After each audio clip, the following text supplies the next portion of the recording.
Hello everyone and welcome back to another YouTube video. Now, obviously it's now April as you're watching this. That means I read some books in March. So that means I'm going to talk to you about the books I read in March. Now, one of them I've already lent to a friend because I enjoyed it that much and they saw my review and they thought, yeah, I definitely want to be reading that. So there's no physical copy of that one.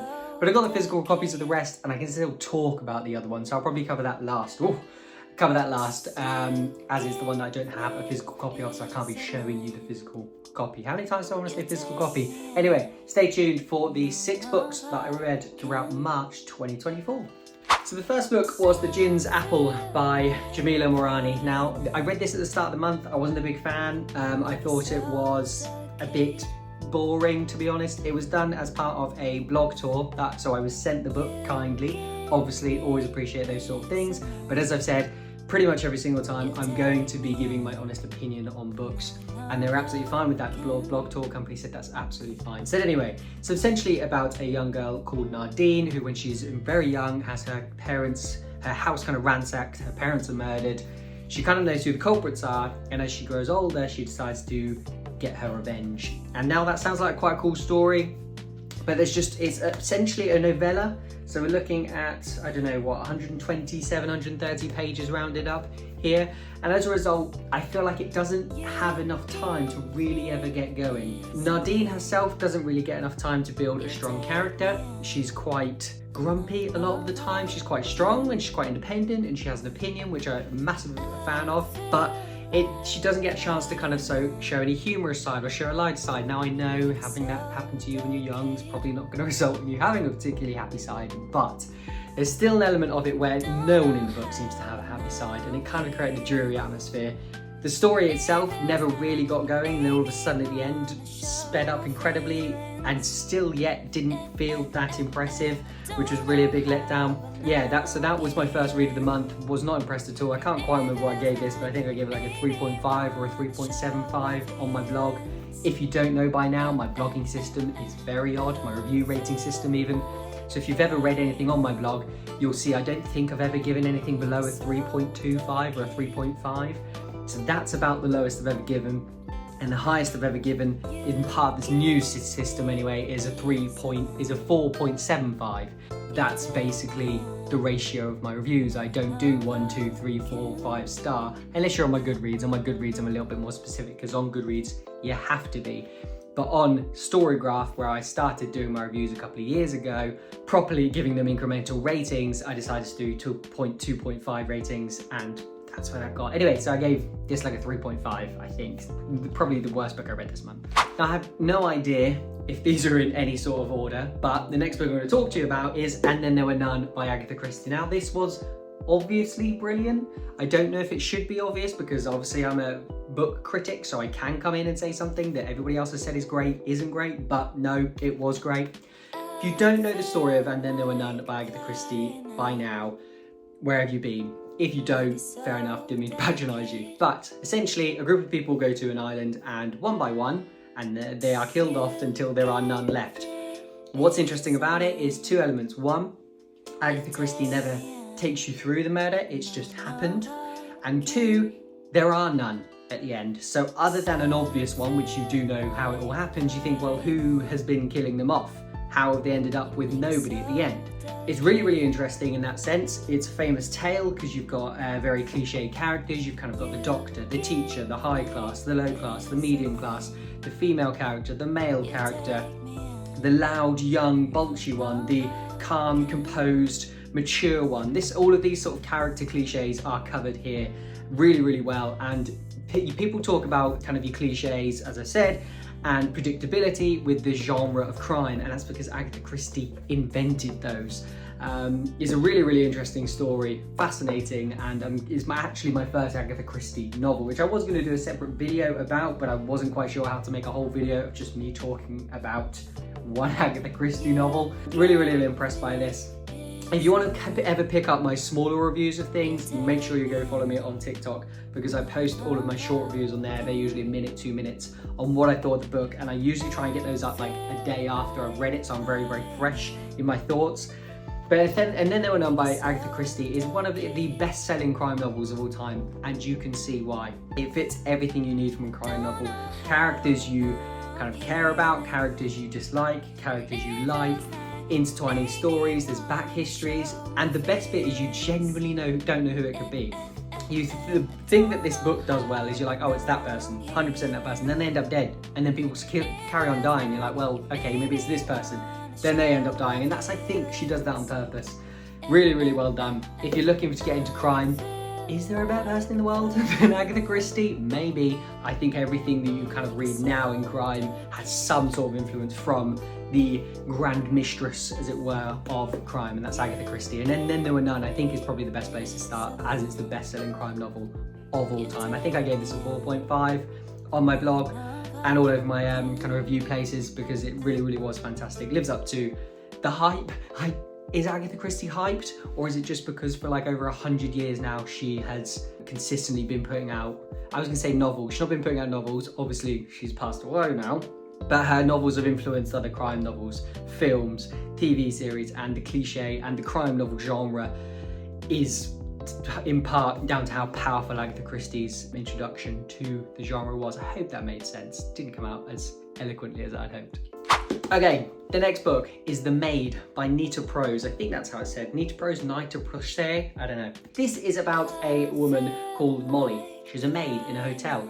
Molly, quite obviously from the outset, struggles with some sort of social cues. She either has autism or is on the spectrum in some sense. You can tell this quite obviously because she has some strong clues to this, such as she doesn't know when people are laughing at her, when they're laughing with her. People are often sarcastic to her or play jokes with her, and she has no idea that they're playing jokes with her. Big part of the plot is she's essentially scammed in something and doesn't know that she's being scammed into it. That's obvious to the reader, so it's not really a plot spoiler. But what the story is about is one day Molly is a maid. She does her job to perfection every time. She's really, really proud of her job. She absolutely loves her job. Then one day she ends up finding a body in one of the rooms that she cleans, and she's a really, really close friend of the wife. The wife has really been kind of speaking to her a lot during her time at the hotel, and she gets speaking to the wife quite a lot. She then becomes a suspect of the person that's being killed because she was the person to find them. There's then some other things that happen that I don't want to spoil the plot, which make her even more of a suspect. Unfortunately, I didn't enjoy this as much as I liked. I liked Molly as a character. I thought she was very sweet. I thought she was very naive. You can't help but love her because of these kind of elements. But the story itself was very, very underwhelming. The mystery wasn't particularly mysterious.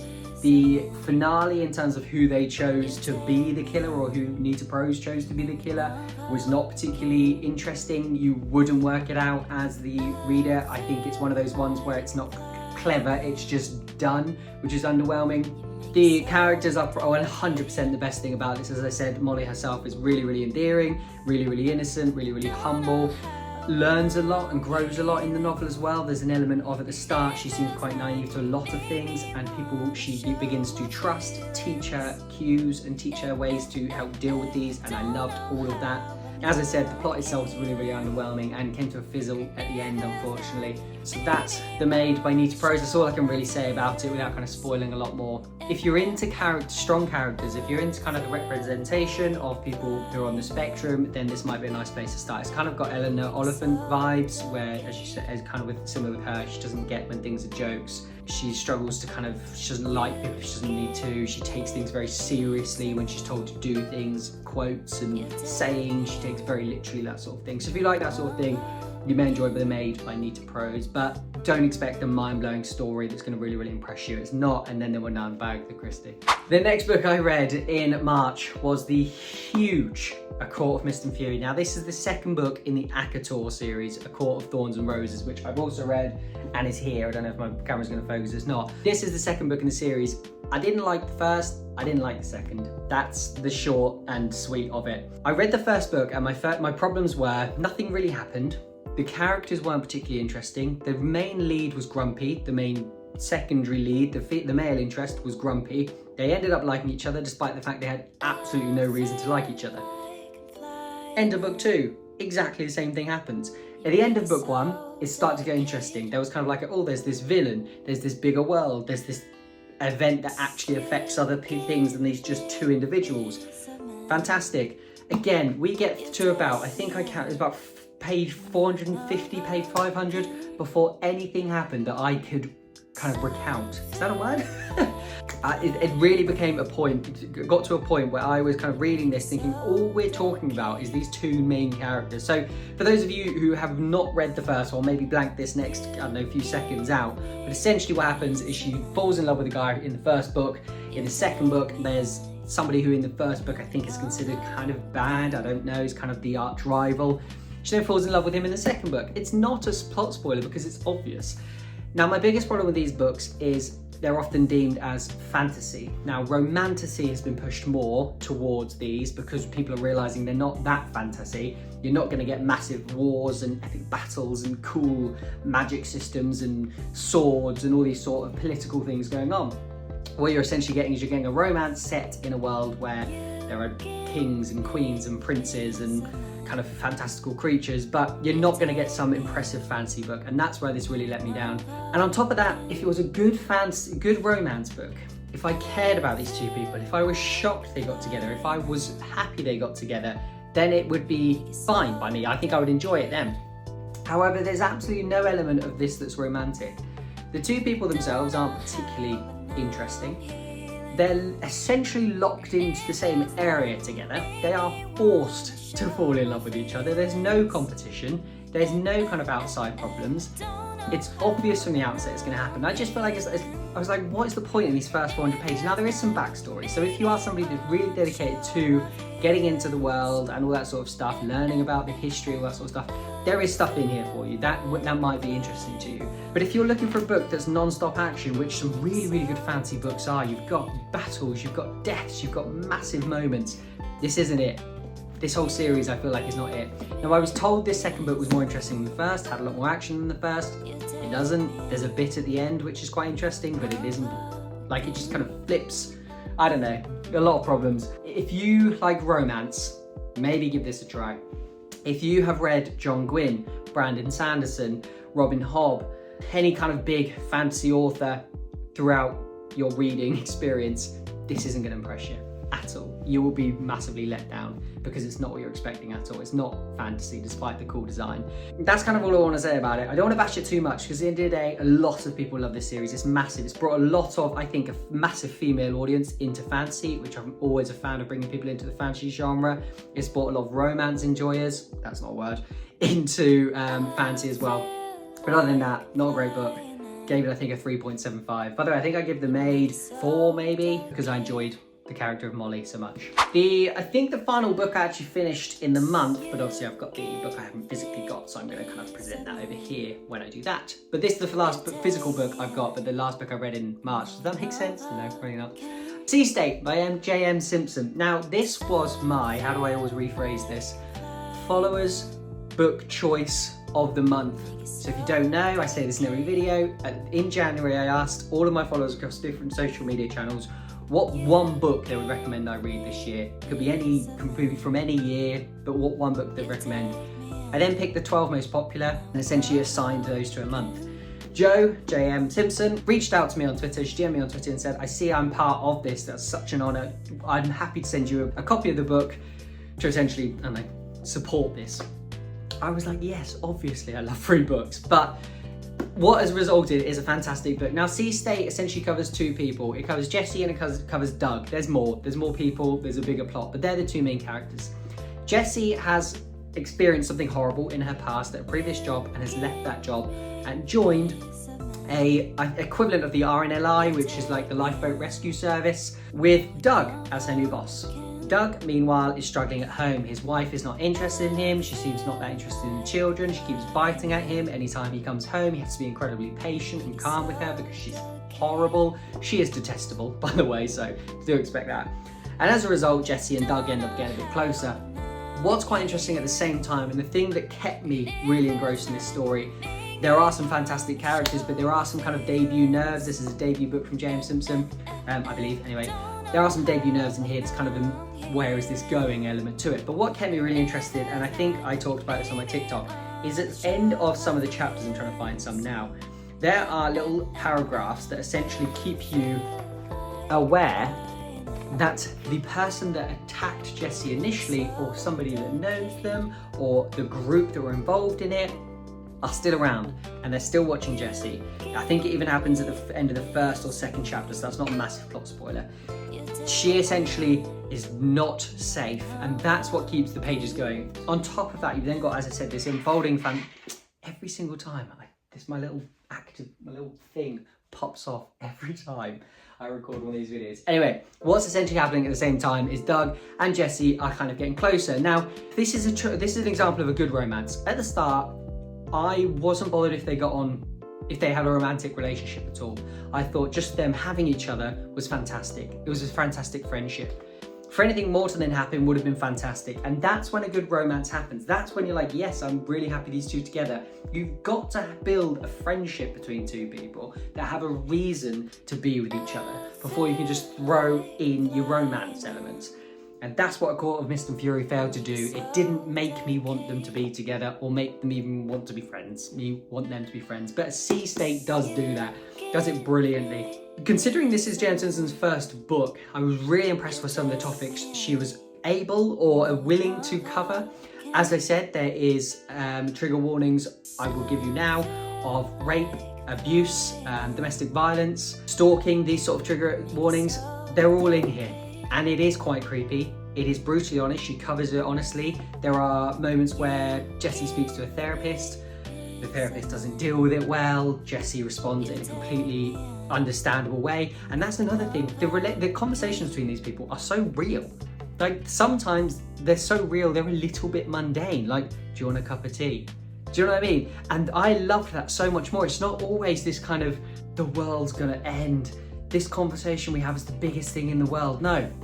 Some of the conversations, in fact, all of the conversations just felt like it was building a relationship, a genuine human relationship, which is so hard to do in a book and so impressive from Simpson in this book. Really, really one of my favorite books of the year so far. So the 3 books I have been recommended so far by people have been The Whalebone Theatre by Joanna Quinn, which I gave, I think, a 4.75 or a 4.5.